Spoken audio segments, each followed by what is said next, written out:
Screen पर आप देख रहे हैं लोकसभा चुनाव के दौरान अखिलेश यादव और राहुल गांधी को। फिर संसद में देखिए।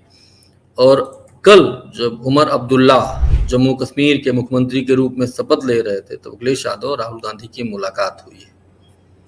यह मुलाकात इसलिए भी अहम है कि इधर 8 तारीख को हरियाणा का जो चुनाव परिणाम आता है कांग्रेस के लिए काफी निराशाजनक रहा, और जम्मू कश्मीर में तो और निराशाजनक रहा। जो उम्मीद थी जम्मू में इनको ठीक ठाक सीटें मिल जाएंगी, मात्र 6 सीटें ही कांग्रेस वहां जीत सकी। और 6 में से जो सीटें तो ऐसी हैं जो कश्मीर रीजन की हैं। तो कुल मिला के अगर इनको देखा जाए तो, क्योंकि होता क्या है, उमर अब्दुल्ला कश्मीर में ज्यादा फोकस करते हैं, जम्मू में कांग्रेस फोकस करती है। लेकिन 6 में से 4 सीटें कश्मीर रीजन की ये तब जीत पाए जब उमर उमर उमर अब्दुल्ला की वहां सभाएं हुई। बहरहाल कांग्रेस का जो पूरा परिणाम आया है और इसको लेकर कांग्रेस वाकई बैकफुट पे है। और 8 तारीख को जब चुनाव परिणाम आ रहा था, फिर 9 तारीख को अखिलेश यादव ने भी बड़ा दांव चला और 10 सीटों पर, जहां पे उपचुनाव होना था उत्तर प्रदेश की, 10 में से 6 सीटों पर उन्होंने उम्मीदवारों का नाम का ऐलान कर दिया। उधर हरियाणा में भी आप देखिए किस तरह से राहुल गांधी चाह रहे थे कि अखिलेश यादव गठबंधन में शामिल हो, आम आदमी पार्टी गठबंधन में शामिल हो। लेकिन जिस तरह हरियाणा में दीपेंद्र हुड्डा ने जो उनको कहा कि नहीं, अखिलेश यादव का तो यहाँ कुछ नहीं है, यहाँ अखिलेश यादव का नहीं है, हमारा गठबंधन केंद्र में हमारा गठबंधन रहता है, यहाँ उनका कुछ नहीं। उसके बाद परिणाम आया तो आप देख लीजिए अहिरवाल रीजन में जहाँ 11-12 सीटें हैं, पिछली बार कांग्रेस ने ठीक ठाक डैमेज किया था बीजेपी को, इस बार बीजेपी ने हासिल कर लिया उसको। तो अगर अखिलेश यादव वाकई अगर वहां चुनाव लड़ते, 2-3 सीटों पर चुनाव लड़ते, 2 सीटों पर, तो हो सकता है कि कांग्रेस के बहुत मजबूती मिलती है। साथ में जो बाद में जो चुनाव परिणाम आ रहा था, दोपहर के बाद से ही क्लियर हो गया कि भैया ये चुनाव जो है जाट वर्सेस नॉन जाट में तब्दील हो गया। मतलब जाट एक तरफ, बाकी और ओबीसी तबका है वो एक तरफ। अगर अखिलेश यादव अरविंद केजरीवाल साथ में रहते तो वो जो परसेप्शन है, हो सकता है कि इससे निपटने में कांग्रेस को ज्यादा दिक्कत ना होती। भाई अरविंद केजरीवाल सभाएं करते, अखिलेश यादव सभाएं करते, वो माहौल बना देते। वैसे भी एग्जिट पोल में जिस तरह एग्जिट पोल, ओपिनियन पोल, तमाम सर्वे में बीजेपी जितनी निराश थी इस पूरे प्रदेश में चुनाव को लेकर, उसका भी फायदा कांग्रेस के लोग नहीं उठा पाए। वो आपस में आखिरी दम तक भिड़ते रहे। कुमारी सैलजा हफ्ता 10 दिन तो घर में ही बैठी रही, वो चुनाव प्रचार पे निकले ही नहीं। जब राहुल गांधी आए सभा करने के लिए तब वो एक मंच पे साथ में आए। लेकिन तब तक लगातार जिस तरह से अग्रेसिव होकर भारतीय जनता पार्टी का पूरा सोशल मीडिया जिस तरह भरा हुआ था कि सैलजा को इग्नोर किया जा रहा है, दलित मुख्यमंत्री नहीं बनने दे रहे हैं, और ओबीसी जातियों को ये नहीं देख पाते हैं, जाटों का पूरा वर्चस्व हो गया, तमाम ऐसी चीजें करके बीजेपी ने वाकई शानदार तरीके से चुनाव लड़ा। वोट परसेंटेज की बात करें तो 39% दोनों लोगों का है। हाँ, 0 कुछ फीसदी बीजेपी उस पर ज्यादा है।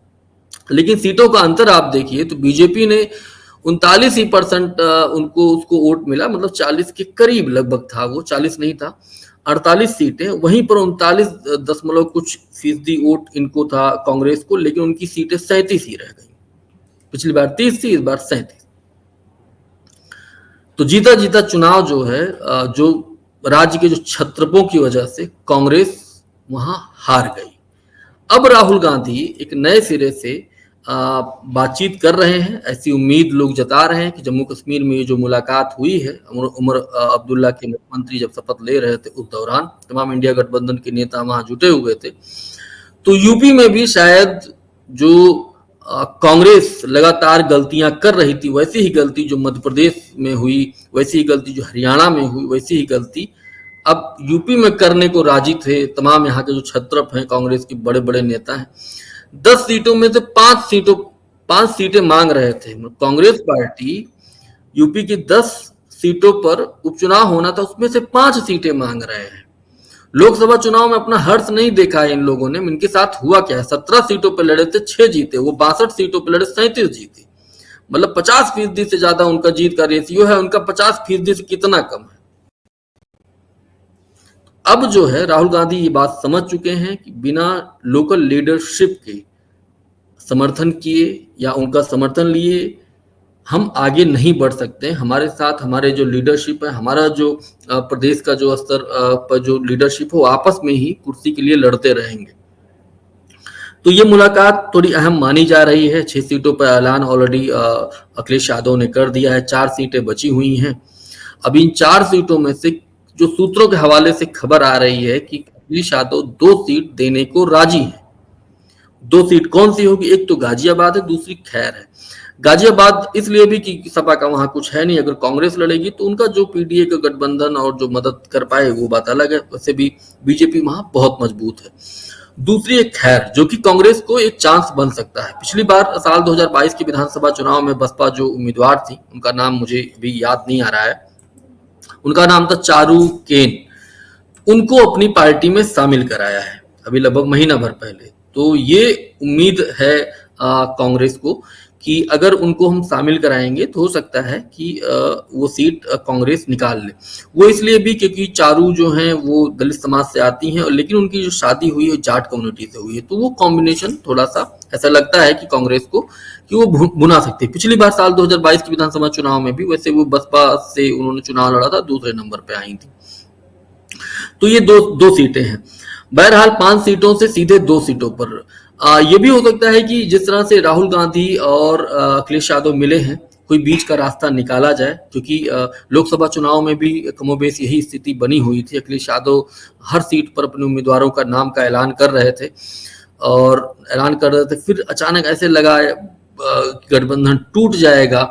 ये भी लग रहा था कि भाई, क्योंकि कुछ सीटें थी जहां पर बहुत तेजी के साथ कोई कांग्रेस के लोग पीछे हटने को राजी ही नहीं थे, है ना। और जैसे बलिया सीट मांग रहे थे अजय राय लड़ने के लिए। अभी जो 10 सीटों पर जो चुनाव होना था, अभी ये भी खबर है कि मझवा से अजय राय अपने लड़के को दिलाना चाह रहे थे। तो बल्कि मझवा सीट अगर देखा जाए तो समाजवादी पार्टी की सीट है, फूलपुर समाजवादी पार्टी की सीट है। मतलब 90 के दशक में था कभी कांग्रेस का वहां पर, लेकिन अभी उनका कुछ भी ऐसा नहीं है। अभी वहां मुख्य मुकाबले में अगर कोई है तो वो सपा ही है। तो हो सकता है कि 2 सीटों से ज्यादा भी एक सीट और मीरापुर या कोई भी सीट, 4 में से 3 सीट अखिलेश यादव उनको दे दें।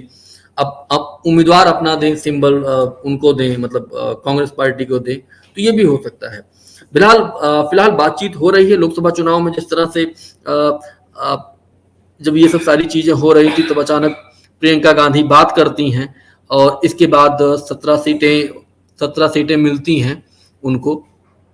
तो ये हो सकता है कि राहुल गांधी और अखिलेश यादव की मुलाकात हुई है। हो सकता है कि जो 2 सीटों की चर्चा है, 3 सीट अखिलेश यादव कर दें, लेकिन कंट्रोल वो अपने हाथ में ही रखेंगे। आप देखिए कि 10 में से जब 5 सीटें ये मांग रहे थे, और इसके बावजूद समाजवादी पार्टी की तरफ से कोई प्रतिक्रिया नहीं आई थी, कोई भी प्रतिक्रिया नहीं। वही कह रहे थे गठबंधन में हम साथ में रहेंगे, तय करेंगे। शायद अखिलेश यादव भी ये देख रहे थे चुनाव परिणाम आ जाए, देख ले कांग्रेस कितना गेन कर पाती है। और ये बात सही है, जहां कांग्रेस और बीजेपी की फाइट आमना सामना होता है ना, तो कांग्रेस वहां कमजोर पड़ जाती है। लेकिन अगर उन प्रदेशों में जहां कोई ठीक ठाक विपक्ष में है, क्षेत्रीय दल है, उसके साथ कांग्रेस जाती है, तो दोनों का फायदा होता है। तो ये दिमाग अब मतलब ये चीजें जो हैं राहुल गांधी ये समझ चुके हैं कि जो गलती उनसे मध्य प्रदेश में हुई, हरियाणा में हुई, अब वो आने वाले चुनाव में वो नहीं दोहराएंगे और उसी हिसाब से चलेंगे, जो क्षेत्रीय दल से सामंजस्य बैठा के चलेंगे। अखिलेश यादव को अपने विश्वास में लेंगे। वो हो सकता है कि अखिलेश यादव 2 से 3 सीटें कर दें। तो अभी देखिए क्या होता है इस पर। बीजेपी की तरफ से भी अभी लगातार जो किसी भी सीट पर उम्मीदवारों का नाम का ऐलान नहीं हुआ है, तो हो सकता है 4 सीटों पर ये जो नाम आ जाए, मतलब बीजेपी की तरफ से, इसके बाद ऐलान हो। बहरहाल अब क्या कुछ होगा इस पे ये तो समय बताएगा। आप देखते रहिए अनादि टीवी यूपी। मेरा नाम शैलेंद्र, शुक्रिया। अगर आप इस वीडियो को YouTube पर देख रहे हैं तो चैनल को सब्सक्राइब करें और बेल आइकन दबाना ना भूलें। अगर Facebook पर देख रहे हैं तो चैनल को लाइक करें।